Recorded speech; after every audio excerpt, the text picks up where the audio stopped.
नमस्कार, मैं हूं सत्यपाल और आप देख रहे हैं CWB हिंदी न्यूज। शक संवत 1948, विक्रम संवत 2083। आज श्रावण मास के शुक्ल पक्ष की 10वीं तिथि और दिन शनिवार है। तदनुसार अंग्रेजी तारीख 22 अगस्त सन 2026। सबसे पहले आज की सुर्खियां। हरियाणा में बदलेगा मौसम, 3 दिन बारिश को लेकर अलर्ट जारी, 7 जिलों में सूखे जैसे हालात। हरियाणा सरकार का बड़ा तोहफा, सस्ता हुआ अपना घर बनाना। अब 60 वर्ग मीटर के घर की रजिस्ट्री सिर्फ 1000 रुपये में। हरियाणा की महिलाओं के लिए खुशखबरी, 25 सितंबर से खुलेगा लाडो लक्ष्मी योजना का पोर्टल। तैयार रखें ये दस्तावेज। सरकारी नौकरी का इंतजार खत्म हुआ, HKRN युवाओं को प्राइवेट इंडस्ट्री में दिलाएगा रोजगार। किसानों ने प्रदर्शन करके चेतावनी जारी की, बोले डीजल खाद महंगे, गन्ने का भाव कम, 600 रुपये प्रति क्विंटल रेट बढ़ाने की रखी मांग। हरियाणा में बढ़े चीनी के रेट, त्योहारों से पहले मिठास हुई कड़वी। सरकार बोली चीनी जमाखोरी से महंगी हुई, इथेनॉल कारण नहीं है। बड़ी खुशखबरी, झज्जर दादरी लोहारू रेल लाइन निर्माण की फिर से जगी उम्मीदें। हरियाणा भर में सफाई व्यवस्था पूरी तरह चरमराई, बीमारियों के फैलने का बढ़ा खतरा। महेंद्रगढ़ रोडवेज सब डिपो के लिए स्टाफ नियुक्त किया, 50 बसों के लिए 66 ड्राइवर व 75 कंडक्टरों की लगाई ड्यूटी। कच्ची पर्ची बंद, फिर भी जेब कटाई। अनाज मंडियों में आकस्मिक शुल्क के नाम पर किसानों से लूट। हरियाणा को 23 अगस्त को मिलेगी सौगात, CM नायब सिंह सैनी करेंगे रेल यार्ड का उद्घाटन। अवैध कॉलोनी काटने वालों पर केस दर्ज करने के CM ने जारी किए निर्देश। महेंद्रगढ़ रूट पर दिल्ली जैसलमेर ट्रेन का संचालन शुरू हुआ, 24 सितंबर तक चलेगी अस्थायी रूप से। इंडियन ऑयल की अल्जीरिया की कंपनी सोनाट्रेक से LPG डील, खाड़ी देशों पर निर्भरता होगी कम।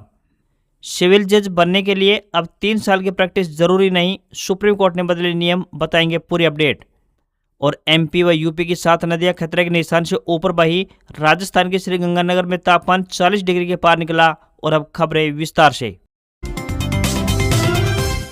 मानसून की सुस्ती से जूझ रहे हरियाणा वासियों के लिए राहत भरी खबर सामने आ रही है। मौसम विज्ञान विभाग चंडीगढ़ के अनुसार प्रदेश में 21 अगस्त की रात से यानी बीती रात से मानसूनी गतिविधियां एक बार फिर से तेज होने की संभावना व्यक्त की है। उत्तर हरियाणा के ऊपर नया साइक्लोनिक सर्कुलेशन बन रहा है। मौसम में इस बदलाव के कारण 21 अगस्त की रात से लेकर 23 अगस्त तक प्रदेश के ज्यादातर हिस्सों में तेज हवाओं और गरज चमक के साथ हल्की से मध्यम बारिश होने की संभावना व्यक्त की जा रही है। कुछ इलाकों में भारी बारिश को लेकर भी अलर्ट जारी किया गया है। हरियाणा में इस बार मानसून की स्थिति देखें तो अब तक संतोषजनक नहीं रही है। 1 अगस्त से लेकर 20 अगस्त तक प्रदेश में सामान्य से 17% बारिश कम दर्ज की गई है। प्रदेश के 7 जिलों में बारिश की कमी के कारण सूखे जैसे हालात बने हुए हैं। तो वहीं 24 अगस्त के बाद मानसून टर्फ लाइन के हिमालय की तलहटी की ओर खिसकने की संभावना है। इसके चलते प्रदेश में बारिश की गतिविधियां कम हो जाएंगी और मौसम मुख्य रूप से परिवर्तनशील बना रहेगा।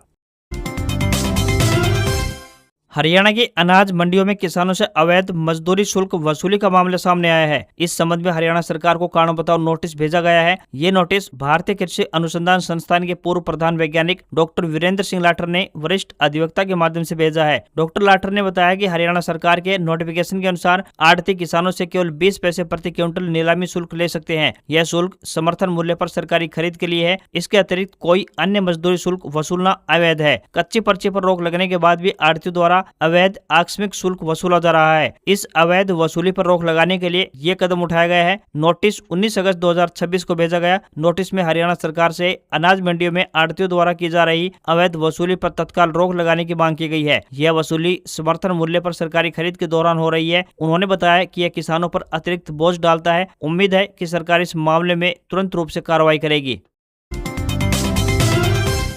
हरियाणा में त्योहारों और शादियों के सीजन से ठीक पहले रसोई के बजट को बड़ा झटका लगा है। राज्य में बीते 1.5 महीने के भीतर चीनी की कीमतों में लगभग 45% की भारी बढ़ोतरी दर्ज की गई है। जिन खुदरा दुकानों पर चीनी 42 से 45 रुपए प्रति किलो उपलब्ध थी, वहां अब आम उपभोक्ताओं को 1 किलो चीनी के लिए 62 से 65 रुपए तक चुकाने पड़ रहे हैं। चीनी कारोबारियों और उद्योग विशेषज्ञों के अनुसार इस अभूतपूर्व उछाल के कई कारण हैं। बारिश और प्रतिकूल मौसम के कारण कई क्षेत्रों में गन्ने की पैदावार प्रभावित हुई है। गन्ने और उसके बाई प्रोडक्ट्स का एक बड़ा हिस्सा यानी कि लगभग 33% एथेनॉल बनाने में इस्तेमाल हो रहा है, जिससे कि चीनी मिलों में उत्पादन घटा है। वहीं किसान गन्ने के लंबे फसल चक्र और भुगतान में देरी के कारण अन्य फसलों का रुख कर रहे हैं, जिससे कि गन्ने का रकबा भी घटा है। जब हरियाणा के कैबिनेट मंत्री रणवीर सिंह गंगवा से चीनी की बढ़ती हुई दामों के बारे में सवाल किया गया तो उन्होंने कहा कि यह पूरी तरह से मांग और आपूर्ति पर बाजार जनित मामला है। गंगवा ने स्पष्ट किया कि मूल्य वृद्धि में सरकार की कोई भूमिका नहीं है और यह स्थिति बाजार के उतार चढ़ाव पर निर्भर करती है। चीनी महंगी होने का सीधा असर किराना कारोबार, होटल इंडस्ट्री और मिष्ठान भंडारों पर भी पड़ रहा है। वहीं चाय दुकानदारों ने इनपुट्स महंगे होने के कारण चाय के दाम बढ़ा दिए हैं। कारोबारियों ने आशंका जताई है कि यदि आपूर्ति स्थिति में तुरंत सुधार नहीं हुआ तो आने वाले हफ्तों में दरें 75 रुपए प्रति किलो तक भी जा सकती हैं। लेकिन सरकार ने उन दावों को खारिज कर दिया है जिनमें कहा गया है कि चीनी से एथेनॉल बनाने की वजह से बाजार में इसके दाम बढ़े हैं। साथ ही सरकार ने कहा कि कम उत्पादन, त्योहारी सीजन की मांग और जमाखोरी की वजह से कीमतें बढ़ी हैं। वहीं सरकार ने कहा है कि आने वाले दिनों में चीनी सस्ती हो सकती है क्योंकि केंद्र सरकार ने इसके आयात को टैक्स फ्री कर दिया है।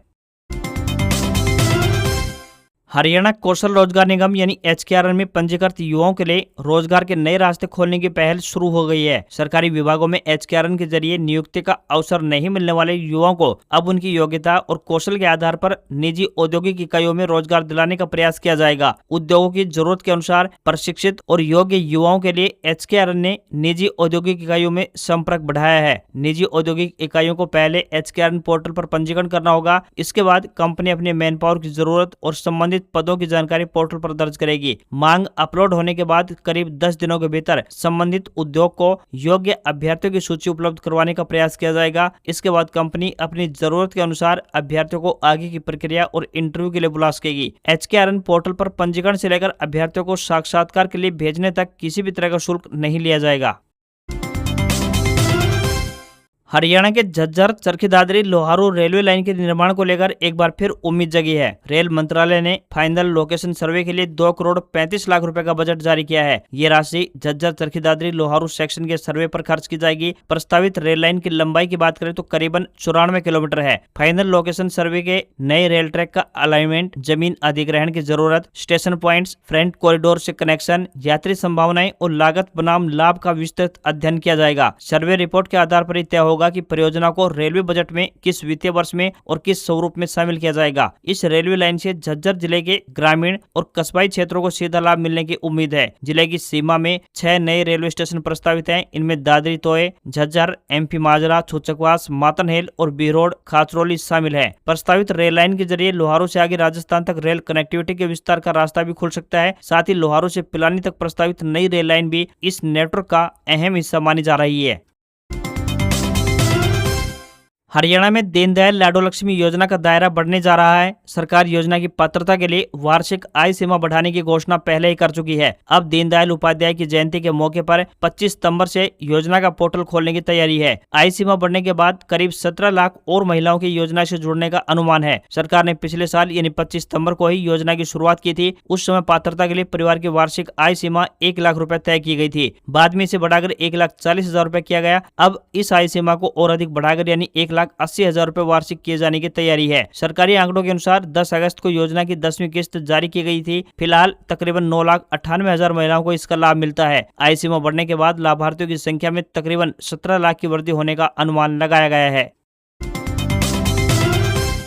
हरियाणा के मुख्यमंत्री नायब सिंह सैनी 23 अगस्त को नांगल चौधरी स्थित integrated multi modal logistic hub के प्रथम चरण के तहत तैयार किए गए रेल यार्ड का उद्घाटन करने जा रहे हैं। इस दौरान पहली बार नए रेलवे ट्रैक पर मालगाड़ी का संचालन भी शुरू किया जाएगा। राजस्थान की न्यू डाबला रेलवे स्टेशन से रवाना होने वाली पहली मालगाड़ी नांगल चौधरी रेल यार्ड पहुंचेगी। यहाँ मुख्यमंत्री नायब सिंह सैनी हरी झंडी दिखाकर मालगाड़ी को रवाना करेंगे। बैठक में उपायुक्त अनुपमा अंजलि ने कार्यक्रम की तैयारियों और परियोजना की प्रगति की जानकारी दी। उन्होंने बताया कि राष्ट्रीय औद्योगिक कॉरिडोर विकास कार्यक्रम तथा दिल्ली मुंबई औद्योगिक कॉरिडोर परियोजना के तहत नांगल चौधरी में 886.78 एकड़ भूमि स्वीकृत है। इसमें से तकरीबन 408 एकड़ क्षेत्र में पहले चरण का बुनियादी ढांचा पूरी तरह से तैयार हो चुका है। पहले चरण में बात करें तो इस बुनियादी ढांचे के अंतर्गत रेल, सड़क, पेयजल और बिजली जैसी बाहरी आधारभूत सुविधाएं विकसित की जा चुकी हैं। इसके अलावा आंतरिक रेल यार्ड में 4 रेलवे लाइनें, 2 प्लेटफॉर्म और आधुनिक स्टेशन भवन का निर्माण भी पूरा हो चुका है। दक्षिण हरियाणा में उद्योगों के विस्तार, नए निवेश और रोजगार के अवसर बढ़ने की उम्मीद जगी है।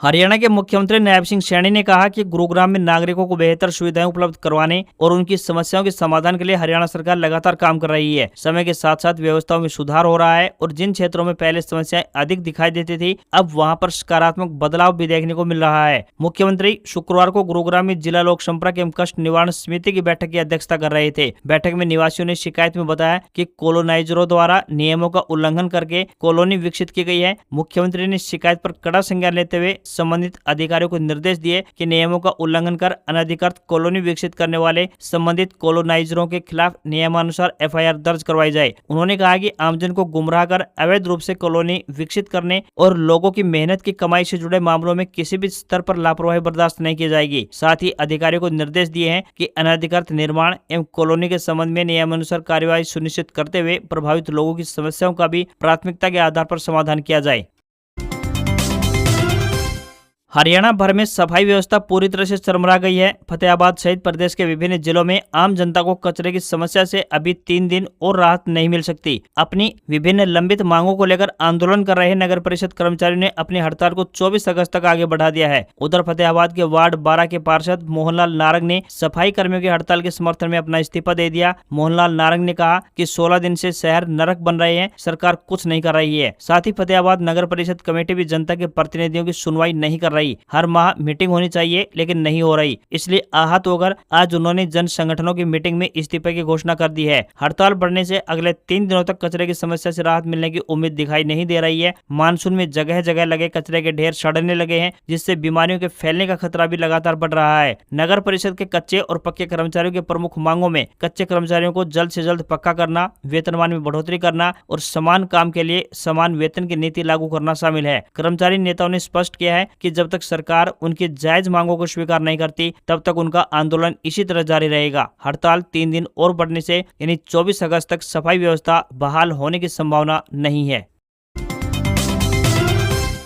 भारतीय किसान यूनियन चढ़ोनी ग्रुप हरियाणा ने गन्ना किसानों की बढ़ती लागत और घटते रकबे का हवाला देते हुए गन्ने के भाव में इस वर्ष कम से कम 600 रुपए प्रति क्विंटल की बढ़ोतरी करने की मांग की है। यूनियन ने गोहाना के नायब तहसीलदार के माध्यम से मुख्यमंत्री के नाम ज्ञापन भेजकर गन्ने का उचित भाव तय करने, चीनी का अधिक से अधिक निर्यात करने और 10 लाख क्विंटल कच्ची चीनी के आयात का सौदा रद्द करने की मांग उठाई। किसानों का कहना है कि पिछले कई वर्षों से गन्ने के भाव में लागत के अनुपात में बढ़ोतरी नहीं हुई है। डीजल, खाद, बीज, मजदूरी और सिंचाई समेत खेती की लागत लगातार बढ़ने से गन्ने की खेती किसानों के लिए घाटे का सौदा बनती जा रही है। इसका असर अब गन्ने के रकबे पर भी साफ दिखाई दे रहा है और शुगर मिलों को पर्याप्त मात्रा में गन्ना उपलब्ध नहीं हो पा रहा है। भारतीय किसान यूनियन चढ़ोनी हरियाणा के प्रदेश उपाध्यक्ष सत्यवान नरवाल ने कहा कि पिछले कई वर्षों से गन्ने के रेट में बढ़ोतरी न के बराबर हुई है। दूसरी ओर खेती की लागत लगातार बढ़ रही है। ऐसे में किसानों को गन्ने की फसल से अपेक्षित आमदनी नहीं मिल रही और उन्हें आर्थिक नुकसान उठाना पड़ रहा है। यदि किसानों को लागत के अनुसार भाव नहीं मिला तो आने वाले समय में स्थिति और भी गंभीर हो सकती है। किसानों ने कहा कि चीनी के भाव में तेजी आने पर बाजार में हाहाकार मचने की बात सामने आ रही है, लेकिन किसानों की बढ़ी हुई लागत पर ध्यान नहीं दिया जाता। उनका कहना है कि आज खाद, बीज, डीजल, मजदूरी और सिंचाई समेत सभी कृषि लागत पहले के मुकाबले काफी बढ़ चुकी है। ऐसे में चीनी के बेहतर भाव का लाभ किसानों तक भी पहुंचना चाहिए।